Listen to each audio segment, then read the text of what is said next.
தென்னாடுடைய சிவனை போற்றி எண்ணாட்டவர்க்கும் இறைவா போற்றி அருட்பெரும் ஜோதி அருட்பெரும் ஜோதி தனிப்பெருங்கருணை அருட்பெரும் ஜோதி. குருஜி மிஸ்டிக் சுலமையாவுடைய டிவி சேனல் வழியாக இந்த நிகழ்ச்சியெல்லாம் பார்த்து கொண்டிருக்கக்கூடிய பல லட்சக்கணக்கான தமிழ் உள்ளங்களுக்கு என்னுடைய முதற்கண் வணக்கத்தை தெரிவித்துக் கொள்கிறேன்.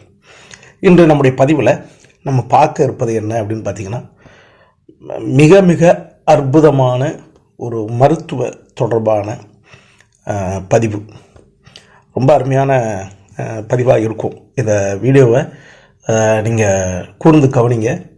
உங்கள் நண்பர்களுக்கெல்லாம் என்ன செய்யுங்க, இதை வந்து ஷேர் பண்ணுங்கள். ஏன்னா இந்த விஷயங்கள்லாம் வெளியே யாரும் சொல்ல மாட்டாங்க, சொல்ல தெரியாது. ஏன்னா இது தெரியணும் அப்படின்னா ஜோதிடம், மருத்துவம், மாந்திரிகம் இதெல்லாம் மூன்று கலந்து தெரிஞ்ச மட்டும்தான் இதை நம்ம என்ன செய்ய முடியும், கண்டுபிடிக்க முடியுமே தவிர வெறும் மருத்துவம் படிச்சிடலாம் இதை சொல்ல முடியாது, வெறும் ஜோசியம் படிச்சிடலாம் சொல்ல முடியாது. இது எங்கள் குருநாதருடைய ஆசீர்வாதம். அவங்ககிட்ட கற்றுக்கிட்ட அந்த ரகசியங்களை என்னுடைய அனுபவ ஆராய்ச்சி மூலமாக நான் இங்கே பதிவாக போடுறேன். இந்த ஹோமியோபதி மருத்துவத்தை எனக்கு கற்றுக் கொடுத்த என்னுடைய தகப்பனார் மறைந்த காலஞ்சென்ற ஆசிரியர் சாவண்ணா முருகேசன் அவர்களுக்கும், எனக்கு கற்றுக் கொடுத்த ஐயா செல்வராஜ் அவர்களுக்கும் இந்த இடத்துல நான் என்னுடைய மரியாதையை இந்த இடத்துல நினைவு கூறுறேன். இப்போ நம்ம பார்க்க போகிறது என்ன அப்படின்னு பார்த்தீங்கன்னா, உடம்புல வாதம், பித்தம், கபம் அப்படின்னு சொல்லுவாங்க. வாதம், பித்தம், கபம் இந்த மூன்று நாடிகள் இருக்குது. இந்த மூன்று நாடிகள் தான் ஏற்றம் இறக்கத்தின் மூலமாக உடம்புல நோய்கள்லாம் வருது அப்படிங்கிறது நம்முடைய சித்த மருத்துவம், ஆயுர்வேத மருத்துவத்தினுடைய சூட்சுமம். சரிங்களா? இப்போது நம்ம சித்த மருத்துவம், ஆயுர்வேத மருத்துவம் சொல்கிறோம் பார்த்தீங்களா, இந்த மருத்துவத்தை தான் காப்பி பண்ணி இதை அதிநவீனமாக ஆங்கில மருத்துவங்களுக்கு இணையாக வந்தது தான் நம்முடைய ஹோமியோபதி மருத்துவம். கிபி 1800 ஜெர்மனியில் உள்ள டாக்டர் சாமுவல் ஹானிமன் அப்படிங்கிறவர் தான் இந்த மருத்துவத்தை கண்டுபிடிச்சார். சித்த மருத்துவத்தினுடைய, ஆயுர்வேத மருத்துவத்தினுடைய காப்பி தான் ஹோமியோபதி. அதோட அட்வான்ஸ் பண்ணிக்க நவீன நாகரிகத்துக்கு ஏற்ற மாதிரி மாற்றிருக்கிறாங்க. அப்படிப்பட்ட ஒரு அருமையான மருத்துவம் ஹோமியோபதி மருத்துவம். பக்க விளைவுகள் இல்லாத ஒரு மருத்துவம். தமிழ் மருத்துவம் விஞ்ஞானமயமாக்கப்பட்ட மருத்துவம் தான் ஹோமியோபதி மருத்துவம். இதுக்கு தமிழ் மருத்துவம் பற்றி தெரிஞ்சிருக்கணும், கொஞ்சமாவது ஆயுர்வேத மருத்துவம் தெரிஞ்சிருக்கணும், கொஞ்சமாவது என்ன சொல்கிறது, ஹோமியோபதி மருத்துவம் தெரிஞ்சிருக்கணும், கொஞ்சமாவது ஆங்கில மருத்துவம் அறிவு இருக்கணும். அப்போ தான் இதெல்லாம் ஒப்பீடு செய்ய முடியும். ஒரே ஒரு மருத்துவத்தை மட்டும் படிச்சுட்டு இதுதான் சிறந்ததுலாம் சொல்கிறதெல்லாம் அவங்களுடைய அறியாமை. அவங்க எத்தனை வருஷம் வேணாலும் படிச்சுட்டு இருக்கட்டும், அவங்க நாங்கள் அப்படி இப்படிலாம் சொல்லிட்டோம், அவங்க டாக்டர் பட்டெல்லாம் போட்டோம், பட் அவங்களுக்கு ஒன்றும் தெரியாது அப்படிங்கிறது தான் நிஜம். இதுதான் உண்மை. ஏன் அப்படின்னு கேட்டிங்கன்னா, தமிழர்கள் மட்டும்தான் சிறந்தவன்னு சொல்ல முடியுமா? கேரளா தான் சிறந்தவன்னு சொல்ல முடியுமா? இந்தியா தான் சிறந்ததுன்னு சொல்ல முடியுமா? அமெரிக்கா தான் அப்படி கிடையாது. எல்லா நாடுமே சிறந்தது. எல்லா நாடுகளையும் அறிவாளிகளும், விஞ்ஞானிகளும், ஆன்மீக அறிவாளிகளும் இருக்க தான் செய்கிறாங்க. எல்லாரும் சொல்கிறாங்க. அதில் எது எது தேவையோ நம்ம எடுத்து பயன்படுத்தணும். இதுதான் நிஜம். இது சிறந்தது என்று சொல்வது அவர்களுடைய அறியாமை. எப்படி கற்றது கைமண் அளவு, கல்லாதது கடல் அளவு, உலகளவுன்னு சொல்லுவாங்களா, அதுதான் நிஜம். இங்கே அப்படி தான் ஒரு அருமையான பதிவு. ஹோமியோபதியில் பார்த்திங்கன்னா தமிழில் நிறைய இருக்குது. ஆனால் அதை விட ரொம்ப எளிமைப்படுத்தி சயின்டிஃபிக்காக உடனே நமக்கு வேலை செய்கிற மாதிரி கொண்டு வந்தது தான் அந்த ஹோமியோபதி. அதிலிருந்து தான் 2 மருந்துகளை நான் அதில் கோட் அவுட் பண்ண போகிறேன். இந்த மருந்து அப்படிங்கிறது நோய்க்கு மட்டுமல்ல, கிரக தோஷங்களுக்கும் பரிகாரமாக இருக்கும். அதுதான் ஆய்வு. இதுதான் மெயின். இதுதான் என்னுடைய குருநாதர் மிஸ்டிக் பண்டிட் கண்ணையாவையும் மிஸ்டிக் ஐயா செல்வம் ஐயா அவர்கிட்ட நான் கற்றுக்கிட்ட இந்த ரகசியங்கள். சரிங்களா? ஆமாம். இப்போ நம்ம சொல்ல போகிறோம், என்ன பார்க்க போகிறோம் அப்படின்னு பார்த்தீங்கன்னா, உடம்புல எல்லா நோய்களுக்கும் காரணம் உடம்புல இரத்தத்தில் சிவப்பணுக்கள் சரியான விகிதாச்சாரத்தில் இருக்கணும். குறிப்பாக ஆண்களோ பெண்களோ பேசிக்காக அடிப்படையாக 12.5 இருக்கணும். 12 இதுக்கு குறைவாக இருக்கின்ற பொழுது என்னாகும் அப்படின்னு சொல்லி பார்த்தீங்கன்னா உடம்புல வியாதிகள் வரும். நீங்கள் ரத்தத்தில் ஹீமோகுளோபின் சொல்லக்கூடிய அந்த சிவப்பணுக்கள் எண்ணிக்கை குறைய நீங்கள் எந்த வியாதிக்கு மருந்து சாப்பிட்டாலும் உங்களுக்கு மருத்துவம் வேலை செய்யாது. இதுதான் ரகசியம், வேறு ஒன்றும் கிடையாது. இப்போ ஒரு உதாரணத்துக்கு எடுத்திங்கன்னா கேன்சர் வியாதி அப்படின்னு எடுத்துக்கிட்டிங்கன்னா, இந்த கேன்சர் வியாதி வந்து உங்கள் உடம்புல வந்து ரத்தத்தில் வந்து சிவப்பணுக்கள்னு சொல்கிறோம் பார்த்தீங்களா, அதை வந்து அது குறைய விடாமல் வைக்கிற வரைக்கும் இந்த கேன்சர் வியாதி அப்படிங்கிறது உங்கள் உடம்புக்குள்ளே இருந்தாலும் உங்களை ஒன்று செய்யாது. இதான் ரகசியம், வேற ஒன்றுமே வந்து கிடையாது. இது கேன்சர் வியாதி வளருது அப்படின்னா உடம்புல ரத்தத்தில் ஹீமோகுளோபின் அளவு என்ன செய்யணும், குறைய ஆரம்பிக்கும், ரத்தம் சுண்ட ஆரம்பிக்கும். நம்ம லோக்கலில் தமிழில் ரத்தம் சுண்டிருச்சும்பாங்க. வயசானவனா இப்போ எல்லாம் கைகாலெலாம் ரத்தம் சுண்டிட்டு அதனால் அவன் குதிக்கிறதெல்லாம் நிப்பாட்டிட்டான், அவன் திமிர அடங்கிட்டுப்பாங்க. அப்போ என்ன அப்படின்னு பார்த்தீங்கன்னா, இந்த கேன்சர் வியாதியானது வளருகின்ற பொழுது இந்த இரத்தத்து சிவப்பணுக்கள் குறையும். இந்த சிவப்பணுக்களை குறைய விடாமல் பார்க்கின்ற பொழுது ஆட்டோமேட்டிக்காகவே வந்து பார்த்தீங்கன்னா கேன்சரால் வந்து செயல்பட முடியாது. கேன்சரை குணப்படுத்த முடியுதாங்கிற பாயிண்ட்க்கு நான் போகலை. கேன்சர் பரவ முடியாது, அது அங்கே வந்து ஸ்டாப் ஆகி நின்றுக்கிட்டே இருக்கும். ஏன் அப்படின்னு கேட்டிங்கன்னா, முதல்ல கேன்சர் வியாதிங்கிறது உண்ணுகின்ற உணவு மூலமாக வராது, அதே தவறு. அது ஜெனட்டிக்கலாக தான் வரும்.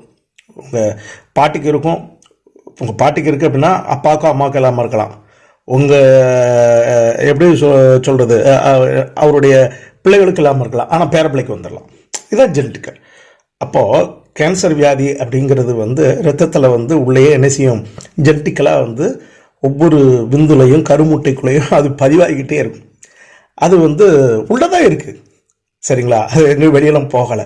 அதனால் வந்து உடம்புல வந்து இரத்தத்தில் சிவப்பணுக்களுடைய உற்பத்தி திறன் வந்து நல்லா இருக்கிற வரைக்கும், நான் கேன்சர்னு சொல்கிறேன், கேன்சர் மிகப்பெரிய வியாதி இல்லை, அது இன்னைக்கு வரைக்கும் பெருசாக காப்பாற்ற முடியாத அளவுக்கு நிறைய ட்ரபிள்.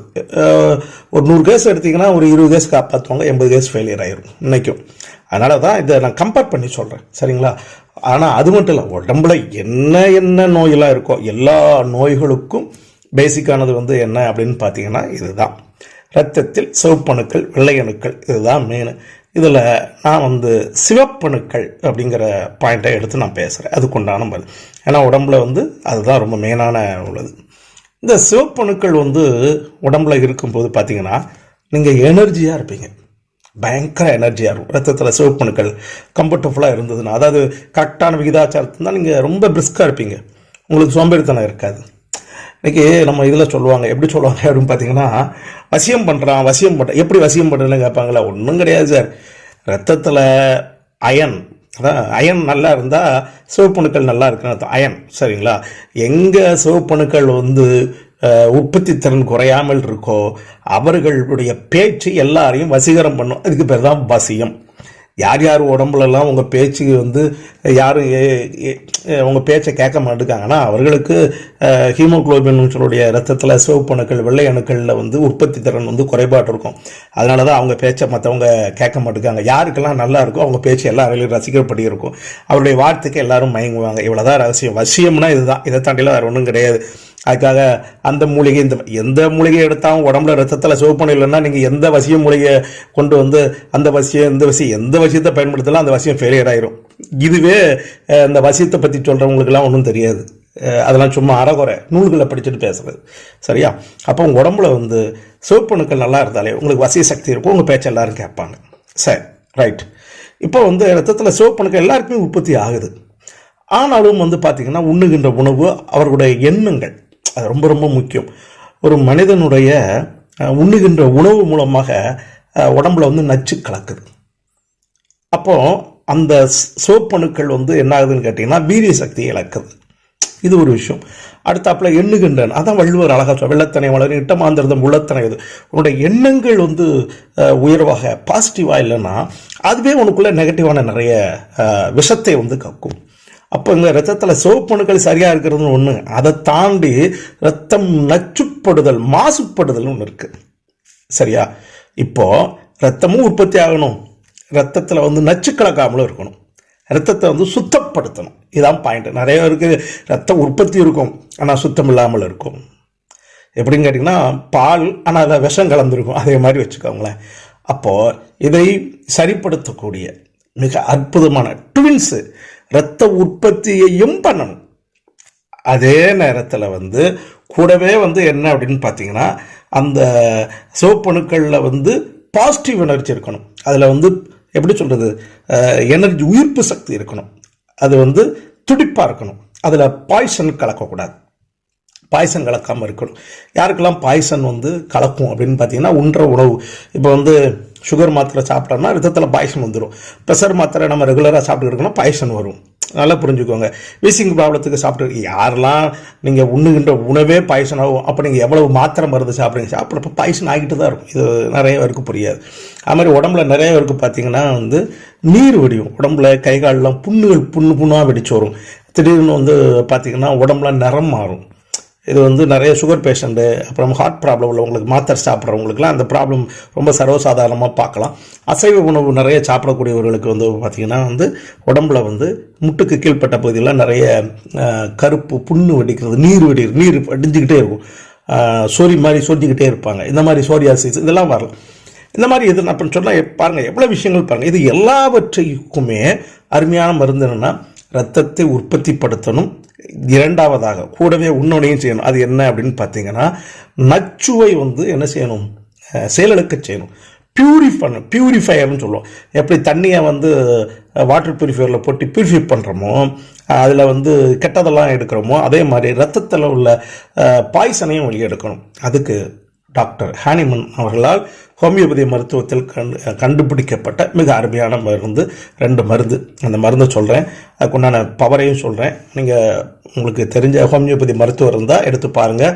அதே மாதிரி கூகுளில் போயிட்டு ஹோமியோபதி மெட்டீரியா மெடிக்காங்கிற ஹோமியோபதியினுடைய மருந்துகளை பற்றிய தகவல் இருக்குது. அதில் போய் நீங்கள் டைப் பண்ணி பார்த்தீங்கன்னா உங்களுக்கு வந்து நான் சொன்னதெல்லாம் இந்த விஷயம் புரியாட்டாலும் அதனுடைய வேலை என்னங்கிறது வந்து உங்களுக்கு புரியும். சரிங்களா? ரைட். இப்போ என்ன அப்படின்னு பார்த்தீங்கன்னா, அந்த மருந்து 2 மருந்து, அந்த பேர் என்ன சொல்கிறேன்னு பாருங்கள். சரிங்களா? ஹைட்ரோகொட்டைல் அப்படிங்கிறது ஒரு மருந்து. அந்த ஹோமியோபதியில் வந்து ரத்தத்தை உற்பத்தி மட்டும் இல்லை, பியூரிஃபை பண்ணுறதுக்கு உண்டான அருமையான மருந்து ஹைட்ரோகொட்டைல். இந்த மருந்து வந்து கேன்சர் வியாதி யார் வந்தாலும் அவர்களுக்கு இதான் பேசிக்கான எதிர்ப்பு சக்தி மருந்து.